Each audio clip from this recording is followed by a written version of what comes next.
Welcome to our first ever out of the country trip vlog. And for this vlog, we are here in Singapore. We will be staying here for 4 full days and samahan nyo kami at pupuntahan natin ang magagandang tourist spots dito sa Singapore. So bago natin ituloy itong vlog na to, balikan muna natin lahat ng clips na nakuha natin sa NAIA para magka-idea kayo ano ba yung mga steps na pinagdaanan namin, ano yung mga requirements na pinasa namin para makapunta kami dito sa Singapore. So bago tayo lumabas, balikan muna natin yung clips kanina sa NAIA going here. Hi guys, airport na kami. So ang first order of business natin ay magbabayad tayo ng travel tax. So, nalipat na pala yung travel tax counter guys. Dito kasi siya dati, 'di ba? Pero ngayon, lalabas pa daw tayo dito. Ayan. Tapos doon sa dulo. So punta muna tayo doon. So dito pala siya guys, ay na nakalagay, pay your travel tax. So dito rin yung Padlab. Dito kami nagpapa-antigen noon nung bumabiyahe kami ng Cebu Pacific. Ayan o. Yun, nakikita ko na yung travel tax counter. Dito sila nalipat. Kaya pala ginagawa ito nung time na pumunta kami. Ayan o, may mga OWA, Bureau of Customs. Tapos ayan, travel tax. Alright, so nakapagbayad na tayo ng travel tax guys. Ang binayaran namin ay 1,620 pesos each. Pwede kayong magbayad ng cash, pwede rin naman kayong magbayad ng credit card. So ito yung flight natin guys. 5J, ano yan? 803 Singapore, 830. Counter D17 to 28. Check-in open. Let's go. So ito na yung check-in counter natin guys. D17 to 28. So ayan yung pila. Medyo mahaba no? Binigyan na kami guys ng departure card ng Bureau of Immigration. So dalawa yan. Tapos binigyan din kami ng sticker ng Cebu Pacific. So biglang malapit na kami sa pila guys. Pinapasok kami ni Kuya. Yan yung mga international check-in counter. Tapos nagpo-post ako ng picture sa Facebook, o diba? Nauna pa mag-post ang aking father. Ayan. Ito mo naman yung caption. Ako naglagay niya. So habang nakapila kami guys, ino-orient ko na si Papa kung ano yung mga dapat niyang isagot doon sa immigration. Kasi dito, check-in pa lang ito in Bagdra eh. After nito, pupunta na tayo sa immigration. So doon na yung tatanungin, anong gagawin mo doon, papakita mo na yung mga ticket mo, hotel, ganyan. So mamaya na yung story time noon. I just wanna share na, kasi first time ni Papa, diba? So sa bahay pa lang, binrief ko na siya kung ano yung mga itatanong, ano yung dapat na sagot, ganyan. Tapos ngayon, nire-remind ko lang siya para at least ready na. Lahat naman sinave ko na sa phone niya. So ito, tatanggalin ko na dito tsaka ito. Kasi ito yung i-check-in natin. Ito yung hand carry ko guys. Kasama nung aking anelo pa. Dalawa po kami. PH Travel Tax. Ito po yung back first. Ayan yung una, tas kabila yung pangalawa. SG arrival card and this one. SG arrival card. Kaming dalawa. Return ticket. Ito. So, return ticket. Ito yung sa akin. Ito yung pasok sa banga yung bagahe natin guys. 15 kilos. 20 kasi yung kinuha ko. Alright, so we got our boarding pass guys, dalawa. Medyo natagalan lang. Hindi ko alam kung baka nagka-error sa system kaya kami natagalan. Ang hiningi lang sa amin ay yung passport, yung travel tax na resibo, yung vaccination certificate. Ang binigay namin is yung from VaxCert PH. Tapos yung return tickets namin, sinave ko naman na sa phone. Tapos yung arrival card ng Singapore. So lahat yon kinuha lang ni ate. Tapos in-encode lang niya sa system. And yun, na-issuehan na kami ng boarding pass and the check-in na yung bagahe ko. So ngayon, punta tayo sa immigration. Ayan na si Papa. Ready ka na sa immigration? Ready na! Wow! Yan lang hand carry niya. Tapos ito sa akin. Let's go sa immigration! Yan na, on our way to immigration na guys. Finally, makapag-immigration na ulit tayo after 2 years. I'm so excited. Yan, international departures. Tapos immigration. Ayan si Papa, oh. Ayan na, walang tao guys. Let's go. This is it, pansit. Alright, we're done with the immigration and final security check. Congratulations. Pasok siya. Pasok kami dalawa pala. Anong tinanong sa'yo pa? Unang-una yung, siyempre, passport, ticket, balik-balik. Oo, return ticket. Return ticket. Oo. Kung saan ka nagtatrabaho, anong work mo. Insurance. Tapos yung insurance, tapos yung hotel. Pecha ng pag-alis at pagbalik. Wow, complete details. Oo, yun ang tinanong guys. Yun din sa akin eh. Actually, nagka-problema pa kami kasi dun sa departure card, hindi ko nasulat yung address ng hotel sa Singapore. Dapat pala isusulat yun. So, hinabol na lang namin. Mamaya na tayo mag-story time guys pag nakasettle na. So, we're finally settled here sa Tapa King. Ayan. Kain muna kami guys. Although meron din naman kaming pagkain sa plane. Kaso mamaya pa yun, diba? Kaya kain muna tayo kasi wala kaming merienda. So in order ni Papa ay tapaking lang. Ako, champurado. Sana masarap. Hindi na ako umorder ng drinks. Parang mahal. Tingnan nga natin.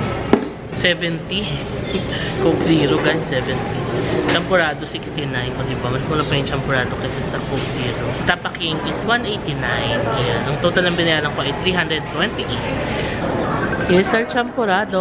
Kain muna tayo guys. May Blue Smith din pala dito guys. Oh. Yung sa Boracay natin nakikita. Ayan. So malapit na yung boarding time namin guys. 7:20 na. And 7:45 ang boarding time namin. Ganun lang ka-tight yung schedule talaga. No? Super busy. Ang daming ganap. So umorder na ako ng kape dito sa Blue Smith. Tapos punta na tayo dun sa aming boarding gate. Ngayon na si Papa guys. Naghihintay. So gate 103 tayo. Let's go!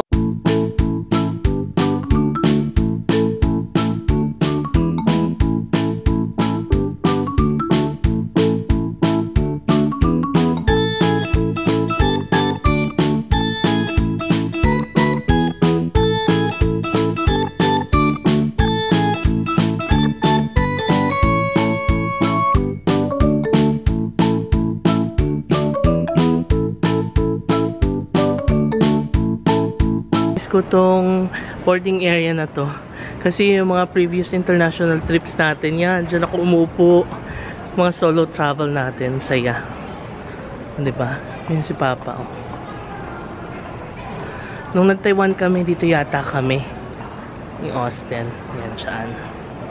Yung nag-Hong Kong naman doon pa sa dulo. Pero nung nag-Cambodia ako, dito yan. Nag-announce sila na sabi, yung mga Singapore bound daw, gate 104 daw, nakalagay sa boarding pass namin, 103. So, hindi ko alam kung tama ba yung pagdinig ko or mali lang yung pagdinig ko.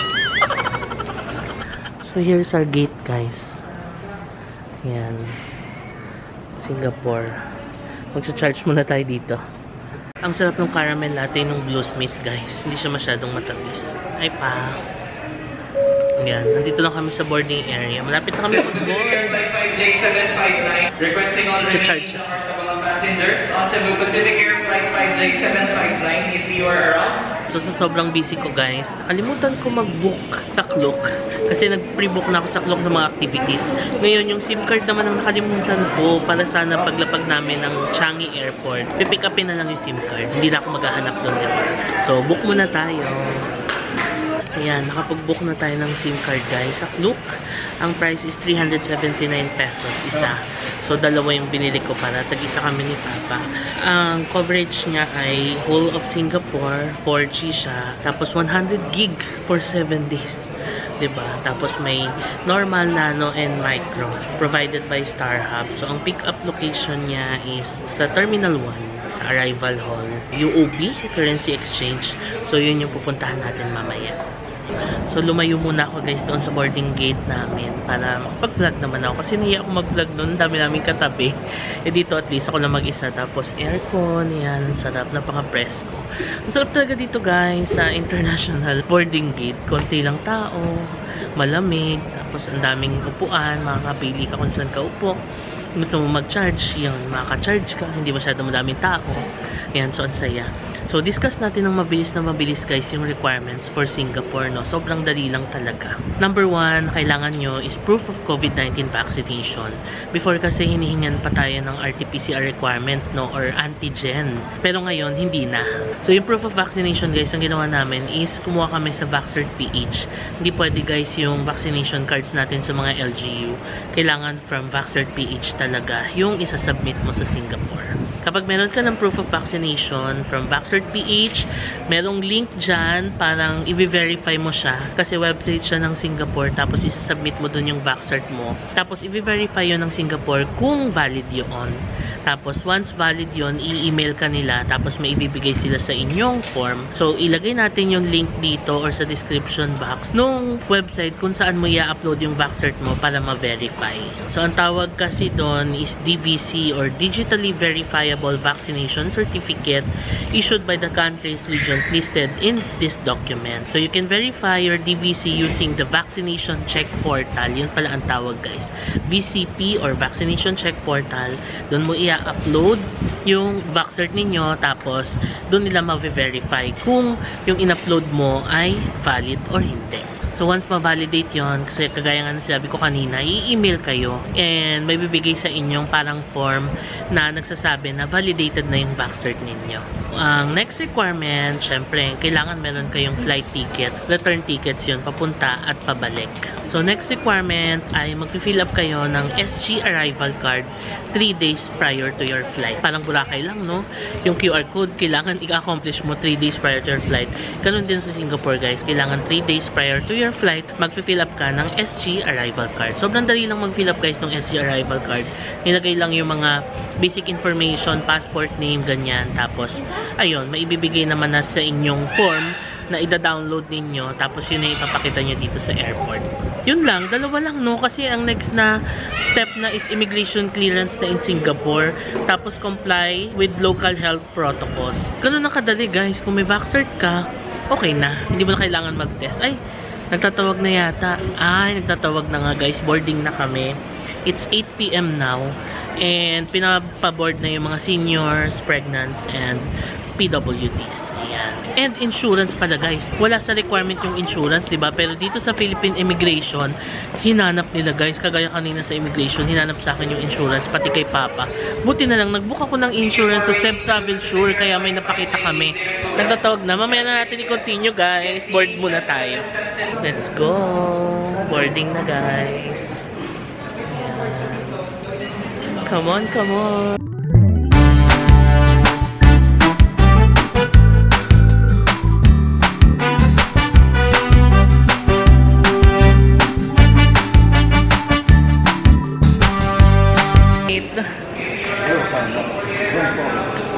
Boarding na kami. Saan yung plane? Ayun. Okay. Maliit lang yung plane papunta, guys. Pero yung pauwi yung malaki. Nalaman ko yan nung nagsasalig ako ng seat during booking.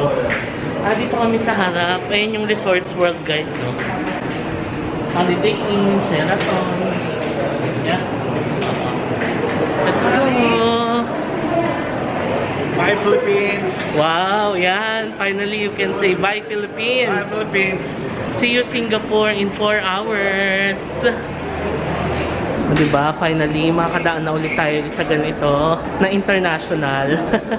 Here na tayo, guys, sa plane. May we request all Si Papa. please show your hand carry baggage under Nakaupo tayo sa emergency exit. Should you need assistance, please do not When more leg room comes with great responsibility. Alright, so here's our seat, guys. We're sitting next to the emergency exit. So nalipat tayo, guys, dito sa kanan na emergency exit kasi si ate yung paupo dito. Nag-request siya na huwag dito sa emergency exit. Pwede kasi yun, if na-assign ka dito, pwede ka lamang tumanggi, lilipat ka nila sa ibang upuan. Pero ako, I'm taking the responsibility. Yan. Yan yung ating leg room, guys. Diba lawak? Yun nga lang. Emergency exit. Nakikita niyo si Papa, guys. 2 rows sa likod ko. Seryoso, si Sel.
muna tayo, guys. We're gonna go to the carousel number 16 daw. Doon natin kukunin yung ating bagahe. Tapos, we're gonna clear the immigration. Grabe. Ang ganda ng airport dito, guys. So, CCR muna kami. So, marami namang signages, guys, in English. So, yan, hindi ka naman mawawala dito. Hi guys, I met a viewer here, si JD. Hello. Hi. Welcome to Singapore. Thank you. You're working here? Yes. Tapos, magbabakasyon ka? Nagbabakasyon ako after 2 years. Sa Philippines? Wow! So, today ang flight mo? Sige, Hello, guys. ingat. Thank you. Ingat din. Enjoy. Let's go, guys. Ang ganda ng airport nila. Usually naman pag ganito, guys, susunod lang kayo sa madlang people. Kasi lahat naman yan palabas. I mean, syempre, yung mga kasabay mo sa plane, no? Sundan mo lang yun. Kasi mga palabas naman yan. Ayan, arrival, immigration.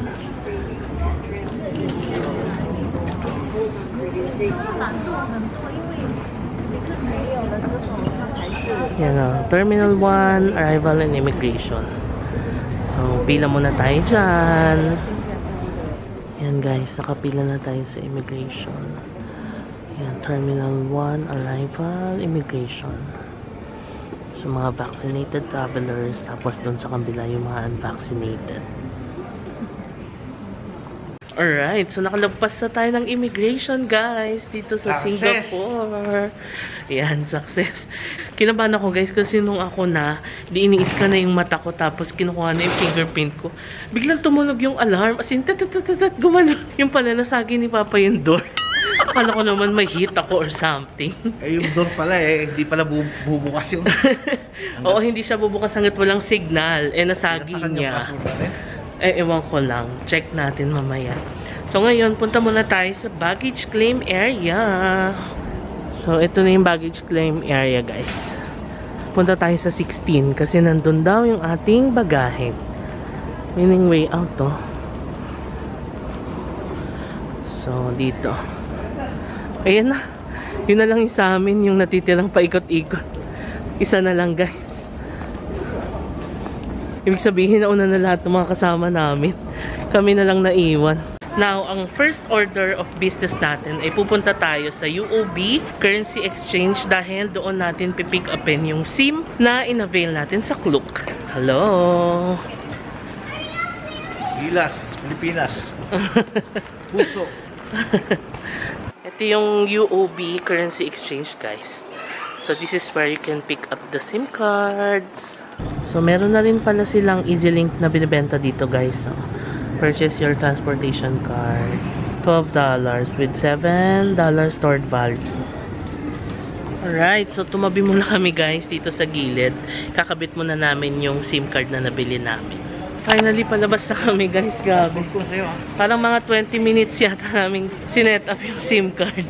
Hindi kasi sila nagsiset up. Ang alam ko dyan sa mga ibang countries, kung sino yung pinagbilan mo, sila na rin ang magkakabit. Pero dito hindi, guys. Ibibigay lang nila sa'yo yung SIM, tapos ikaw na bahalang magkabit. So, kaya medyo challenge. Pero may instruction naman doon sa SIM card mismo. So, susundin mo lang yun. Pero kung hindi ka techie, may hirapan ka talaga, guys. So, tara, taxi na muna tayo, guys. Okay, so ito yung pababa.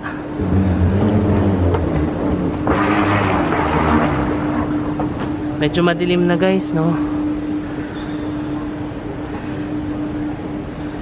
Ayan, no? Taxi! Magta-taxi tayo, guys. So, ayan, pipila tayo dito, guys, for a taxi. Okay, next. Number 3. Alright. Thank you. Alright. Bye. Taxi na tayo, guys. Ayan na.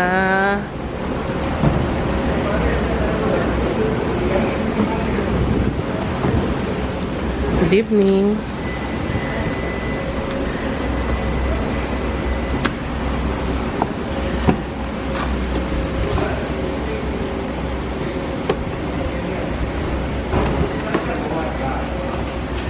Sa taxi na kami, guys. Yung sa SIM card, naisip ko pala, baka hindi sila nagkakabit kasi di ba pandemic ngayon. So, baka hindi talaga sila nagkakabit at hindi nila hinahawakan yung mga phones ng mga customers nila. Kasi based sa mga previous experience ko sa ibang countries, sila talaga nagkakabit. Dito lang hindi. Baka nga ganun kasi first time ko lang din naman ulit pag-travel since nagka-pandemic. So, baka ganun na yung new normal ngayon. So, dito sa SG guys, nasa kanan pala yung kanilang mga nagmamaneho.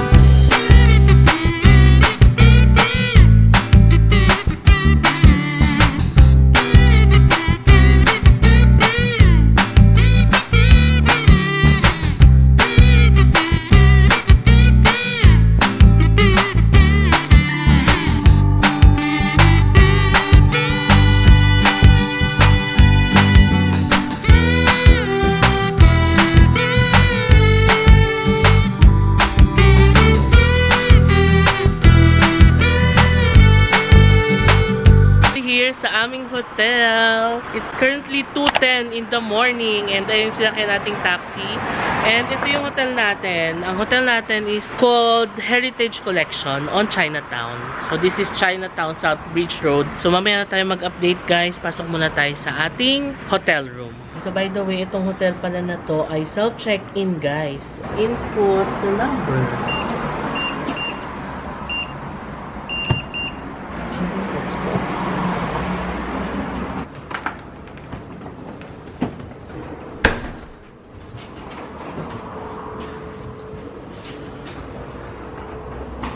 So, ang sabi, we have to connect sa kanilang Wi-Fi. Okay, so, once makakonect sa Wi-Fi, meron silang mobile app. So, na-download ko na rin yung mobile app. You just have to follow the instructions, guys. Ayan, Heritage Collection. Get mobile key. Ayan. Okay, so, kailangan mo mag-enter ng payment details. Deposit for the card number. So, parang gagamit ka ng credit card, guys, para siya security deposit. Final verification. While taking a selfie, please make sure environment is under optimal lighting. Remove mask or hat or other accessories covering your face. Hold your phone at eye level. Okay, check-in request is completed. Hold phone close to the keycard sensor. Yun, ang galing. Social, guys. Alright, so we're finally settled here sa ating room, guys. Nakita nyo naman, ang high-tech, no? Cellphone na yung gamit pang unlock ng door. Bukas na tayo mag-room tour, guys, para medyo fresh-fresh naman kasi hindi na nagpa-function masyado ang utak ko dahil madaling araw na and medyo uhaw na and gutom na. Lalabas kami ngayon, maghahanap kami ng water muna. Ay, nako guys, nakakatawa talaga kami. Mga ignorante sa high-tech na ano. So, itong pinto, hindi namin mabuksan from the inside. Yung pala, may pipindutin dito para mabuksan. May gali. Okay, so nasa labas na tayo. Maghahanap tayo ng convenience store para bibili tayo guys ng tubig and kung ano pang mabibili. Welcome to Singapore! It's 2:25 in the morning and naglalakad tayo ngayon dito sa SG. So this is Chinatown guys, by the way. Kanina may nadaanan kaming Heritage Collection din na hotel. Pero sa Clarke Quay, nakita ni Papa, sabi niya doon sa sa taxi driver, here, Heritage. Sabi ko, no, that's not it. Kasi nga maraming Heritage Collection dito. And yung sa Chinatown, yung binook namin. Where is the convenience store? Daming energy, no? Kanina, nalilito-lito na ako sa airport, guys, eh. Kasi nga sa SIM card. Parang wala.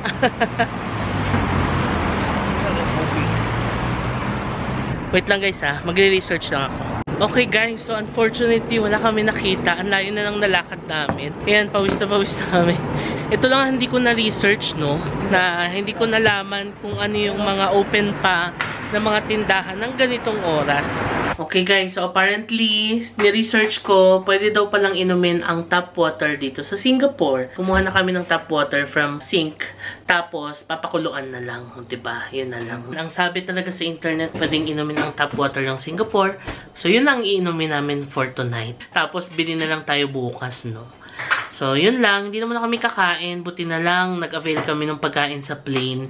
Kung hindi, malamang gutom talaga kami ngayon. Pero ngayon, medyo busog pa naman kami. Tubig lang talaga ang kailangan. So, i-end ko na itong vlog, guys. Today is the first day here in Singapore. Actually, binibilang ko siya as day 0. Pag mga travel ko na ganito, na gabi yung flight, day 0 ko siya binibilang para official yung day 1 natin tomorrow or later. Kasi, alas 3 na ng umaga, guys. So, i-end na natin yung vlog. Thank you so much for joining us sa pagpunta namin dito sa Singapore. Na-discuss ko naman na kanina kung ano yung mga requirements na kinumply namin para makapunta dito. Again, sobrang importante, guys, na may insurance kayo.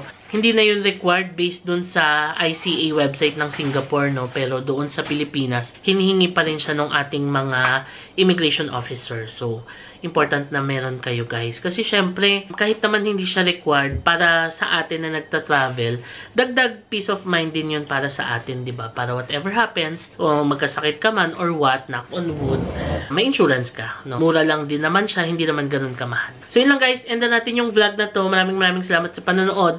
Abangan nyo pa yung mga susunod na ating Singapore vlogs. Magpapahinga na kami, guys. Mag-refreshen up lang, tapos pahinga na. Before anything else, please follow me on my social media accounts. It's JM Banquisio on Facebook and JMsJourney24 on Instagram.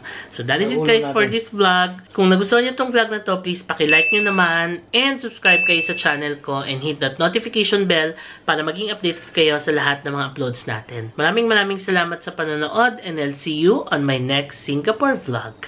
Bye!